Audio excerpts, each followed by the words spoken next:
समस्त को नमस्कार ख्रीष्टर प्रिय भाई भौणी मैंने गोटे गुड न्यूज एक शुभ संवाद मो आपण मान प्रत्येक निमंते मुझे आसी आउ ए खुशीर खबर से निमंते से माने बेसी खुशी हेबे जो माने कि सुसमाचार प्रचार करती आ जो माने कि प्रभु जीशुख्रीष्ट निमंते ताड़ना पाती ताड़ना को सामना करती से निमंते यही वीडियो आहरी आनंददायक।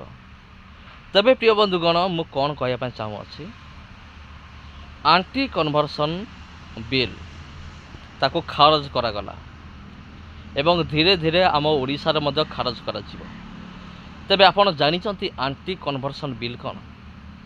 आंटी कन्वर्सन बिल बा आंटी कन्वर्सन लॉ बा नियम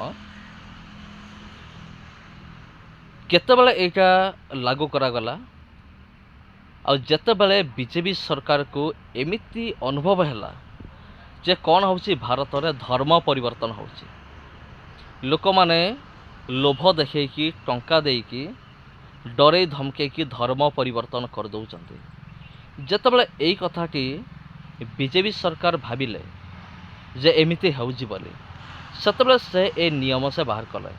केवल गोटे राज्य नुहे प्राय अनेक राज्य में ए नियमटी प्रचलन करागला। किंतु प्रिय बंधुगण वर्तमान सुप्रीम कोर्ट कौन करिछि ए नियम को खारज करिछि। एमार जो नियम बाहर करथिले आंटी कन्वर्सन बिल बा आंटी कन्वर्सन लॉ धर्म परिवर्तन नियम जो बाहर करथिले और सेटा को सुप्रीम कोर्ट कौन करिछि खारज कर देछि। एटा आरंभ होइछि उत्तर प्रदेश रे। उत्तर प्रदेश रो एटा धीरे धीरे आमर ओडिशा को मध्य आसीबो। ओडिशार मध्य एटा लागू हम निहाती लागू हो। प्रिय बंधुगण सबु राज्य लागू हो माने सबु राज्य लागू हम तार अर्थ होची आमर ओडिशार मध्य ए नियम को खारज करा हबो। धर्म परिवर्तन नियम को कहीं खारज करा हबो कारण एई नियम रे एमिति किछि विषय अछि जोटा कि आमर संविधान को कौन करुछि संविधान को खंडन करुछि बा संविधान को से मानु नाही एमती किसी नियम अच्छे। तबे प्रिय बंधुगण देखंतु ए नियम जतबेले हैला आरंभ हैला सेतबेले विरोधी माने बहुत हैरान कला आमर ख्रीस्टियन लोक मान को। धर जाओ कोठी प्रार्थना चलिथो उपासना चलिथो एमार पहुँची जिवे जाकि गंडगोल करिवे। कौन पाई गंडगोल करुछ ना एमिति नियम अच्छे तुमे कौन करि परिबो नाही प्रार्थना करि परिबो नाही। सबु दृष्टि जतबेले सुप्रीम कोर्ट देखिला जे ए नियमटा ठीक ना ए नियम हूँ संविधान विरोध गोटे नियम अटे से सुप्रीम कोर्ट कौन कला ए नियम को खारज कला आउ ए नियमटी अति शीघ्र आमर आमर ओडिशार मध्य ए नियम को खारज करा हबो। हाँ प्रिय बंधुगण तार चेष्टा मत चली निश्चय सफल हम। तबे प्रिय बंधुगण शेष गोटे कथा कही मुझे शेष करी ए विरोधी माने कौन भावती ना आमे जीशु को काम को आम बंद करदेबू। गत भिडियो मुझे कही कहूँ विरोधी मान को डायरेक्ट कहूँ तुम मान पसरे से दम ना तुम्हें जीशु को काम को बंद करदेव से दम तुम पसरे ना ना बुझीपार कि ना तुम पसरे दम ना ना जीशु काम को बंद करने विगत दिन आज पर्यटन तुम्हें बहुत चेष्टा कर जीशु काम को बंद करने कौन जीशु काम बंद हो जीशु काम बंद है कि आग को मध्य हेबार ना बरं जीशु काम आहरी बढ़ आग को यहाँ मुझे खोला खोली तुम को चैलेंज दूसरी ओपन चैलेंज माइंड इट। धन्यवाद प्रिय बंधुगण ये वीडियो को शेयर करंतु चैनल को सब्सक्राइब करंतु पुणी भेट हम आप सहित आउ गोटे वीडियो रे। नमस्कार।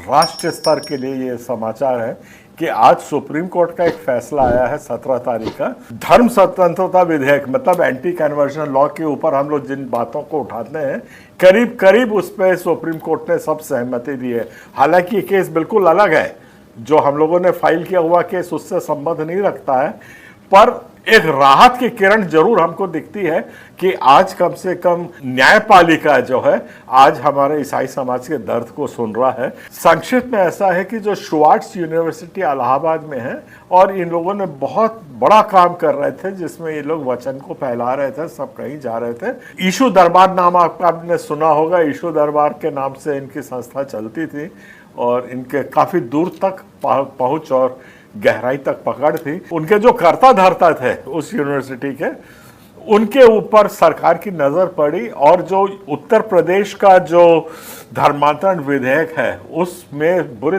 तरह से उनको यूज करके ढेर सारे एफआईआर उनके विरुद्ध किए, उनको अरेस्ट किया, सुप्रीम कोर्ट में जाके जमानत मिली।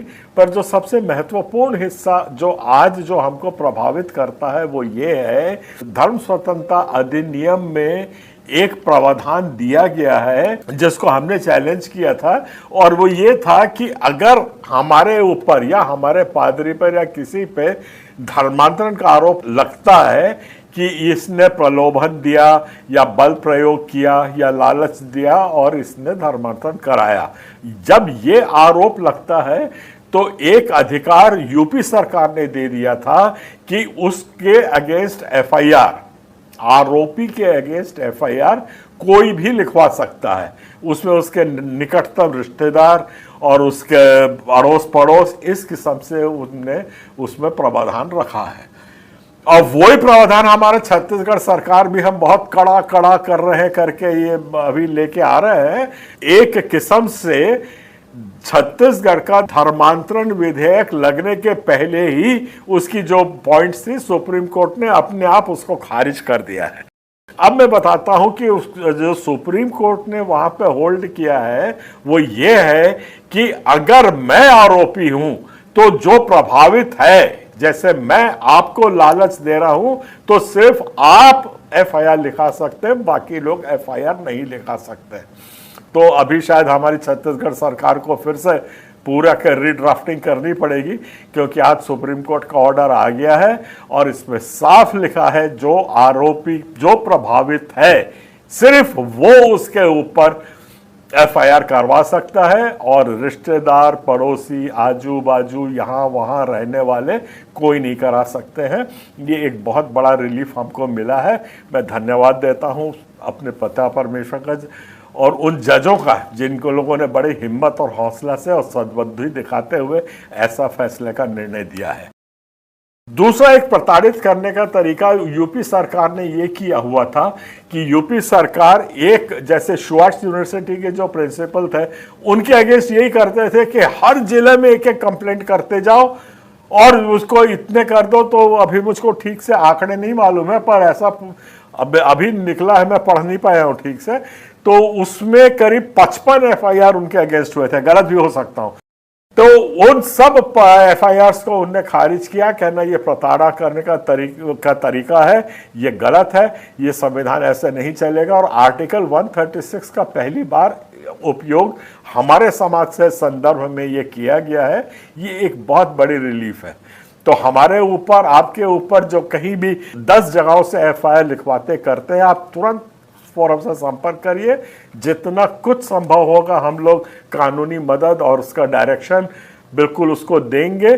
और ये बहुत शुभ संकेत है कि आज हमारे समाज को कुछ राहत मिलती हुई दिख रही है। आप सबको जय मसीह, जय जोहार, जय छत्तीसगढ़।